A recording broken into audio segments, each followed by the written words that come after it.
Well, we're back from Transpac, but before we get into our experiences with that race, we wanted to explain that we're going to be doing a series of videos on the completion of the boat, and that involves a lot of the systems inside and some rigging projects and some projects on anchoring and furling systems. All of this is being done to make the boat more comfortable at sea so that we can use it both for family cruising and for racing without any compromises. First is a mast track system that's going to be attached to the back side of the mast. This will improve the track slides and allow us to have more articulation for the batten pockets that are rotating from side to side. Currently, the mast track is a bolt rope groove that's extruded into the mast face on the aft side, and it doesn't provide for enough articulation for the batten pockets. So we're going to change that out, and we get a little better bearing and a little lower friction than we have with this bolt rope groove that is standard on the extrusion that we have on the boat. Second, we're going to be doing a complete set of refrigeration videos. The boat has an icebox with very little insulation in it at this point. It's located on the starboard side right by the companionway. And it was common in the early days, this boat being built in 1967, that the icebox's purpose was to hold a block of ice, and typically you're just trying to keep some food cold for 3 or 4 days. And it worked pretty well. Now, at that time, they didn't really have the knowledge of super insulation the way we have it today. And so the thing was very lightly insulated. A lot of early fiberglass production boats just had a fiberglass box with no insulation. This one has slabs of foam that were glued onto the side of a fiberglass box, and certainly the top had no insulation at all. It's just a piece of plywood. So it's not an efficient box to keep heat out of, and we're going to have to replace it. And to get more insulation, we're not going to be able to use the fiberglass tub in here. We're going to have to put a new box together that has at least 4 inches of insulation on all sides. And because we want to have a storage bin on the outside, we really are looking at a box that's going to be a bit narrower, which is okay, and a bit longer so that we get the 7 or 8 cubic feet of space here. But it'll be properly insulated, so we won't have heat penetration. The lid will be 4 inches thick, 3 to 4 inches thick, something like that, and that'll keep quite a bit of heat. And there'll be a thermal break, and that will drop in, so we'll have a really good insulated box top. We are going to extend it back to here, which will mean that we're going to sacrifice these drawers. These drawers are handy junk drawers. It just seems like everything that's loose in the boat ends up in them. And we think that that would be a better use of space. We could put some additional racking and utensil holders on the face of this, and we may do that before we're done. This has a bin back in here, which is almost unusable because it's quite deep and it goes way back in, and we still haven't figured out how to use it effectively. I guess for food storage long term it would be okay, but we're going to make it part of our icebox remodel. And with a super insulated box and the new efficient electronic controlled 12-volt systems, you can get this box to be both a refrigerator and a freezer. And we're looking at that right now about the manufacturer's different features and benefits. Although it's 12 volt, we're also able to replenish our batteries with solar panels now. That's not something that was available back when the boat was built. And these boxes weren't designed to do anything but hold a block of ice for a weekend, really. So we want to go cruising. We want to have a good variety of foods on board. We want to have some independence from having to go to the market every 2 days. So we are going to go to this trouble to do this. This is like the single biggest improvement we could make to this boat at this point.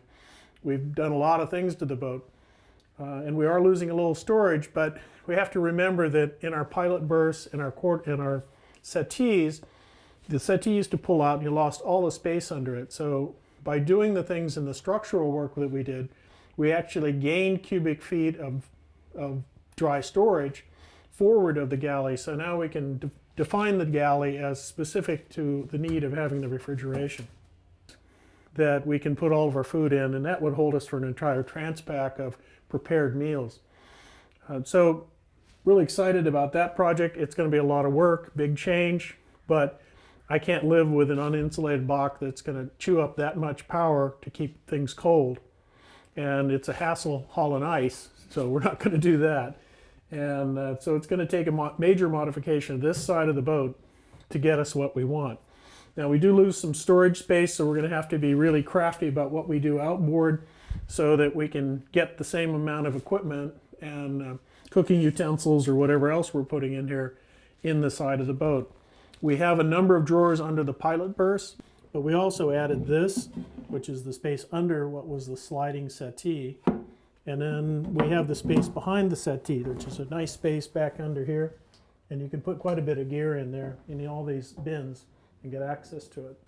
So net gain, even though we're losing some drawers in the icebox area, we're gaining quite a bit of space in other areas of the boat.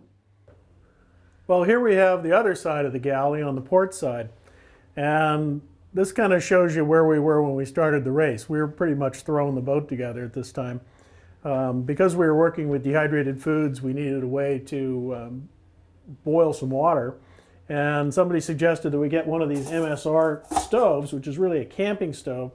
And then, of course, it needed to gimbal, it needed to lock in place. So we got very crafty and came up with a salad bowl of some sort and made a little gimbal for it that sits on the side. And it's amazing. It really heated water up fast. It was great. The bigger problem was that we just got tired of eating dehydrated foods.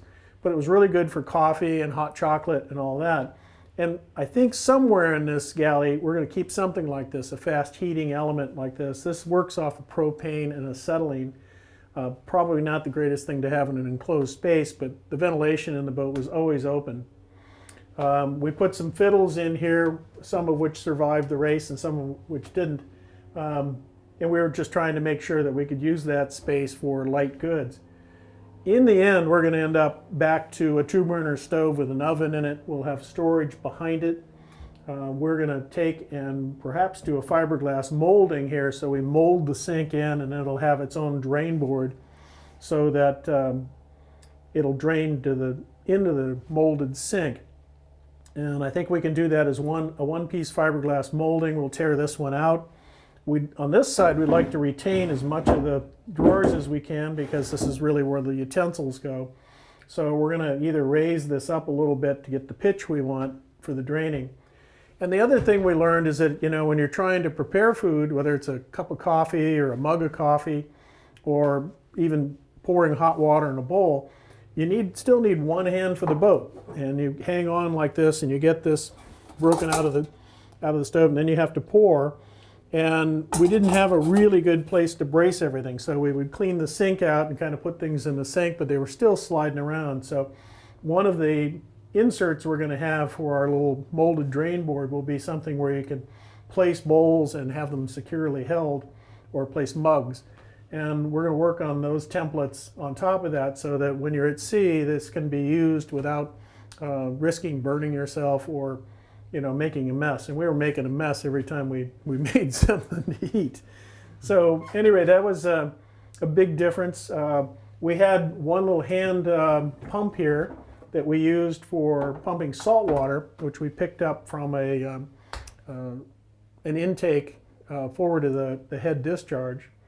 And that was helpful. The problem was that required a hand, that required two hands as well. So we're either shifting to a manual foot pump, or we'll have the salt water, which we use offshore to conserve fresh water.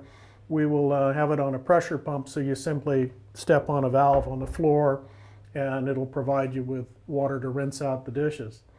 So a lot of changes on both sides of the boat. We have a propane locker aft.